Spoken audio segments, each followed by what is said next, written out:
ನಮಸ್ಕಾರ ಬಂಧುಗಳೇ, ನಾನು ನಿಮ್ಮ ಬಾಲಚಂದ್ರಕೆ.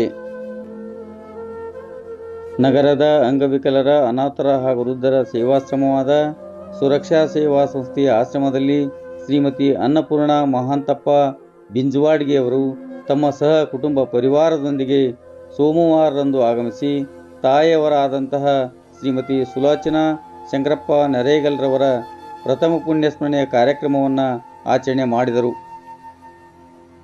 ಪುಣ್ಯಸ್ಮರಣೆಯ ಕಾರ್ಯಕ್ರಮದ ಪ್ರಯುಕ್ತ ಶ್ರೀಮತಿ ಅನ್ನಪೂರ್ಣ ಮಹಾಂತಪ್ಪ ಬಿಂಜವಾಡ್ಗಿ ಕುಟುಂಬ ಪರಿವಾರದವರು ಆಶ್ರಮವಾಸಿಗಳಿಗೆ ಮಧ್ಯಾಹ್ನದ ಅನ್ನ ಪ್ರಸಾದದ ವ್ಯವಸ್ಥೆಯನ್ನು ಏರ್ಪಡಿಸಿದ್ದರು. ಕಾರ್ಯಕ್ರಮದಲ್ಲಿ ಬಿಂಜವಾಡ್ಗಿ ಕುಟುಂಬ ಪರಿವಾರ ಹಾಗೂ ಸಂಸ್ಥೆಯ ಸದಸ್ಯರು ಸೇರಿದಂತೆ ಆಶ್ರಮವಾಸಿಗಳು ಉಪಸ್ಥಿತರಿದ್ದರು.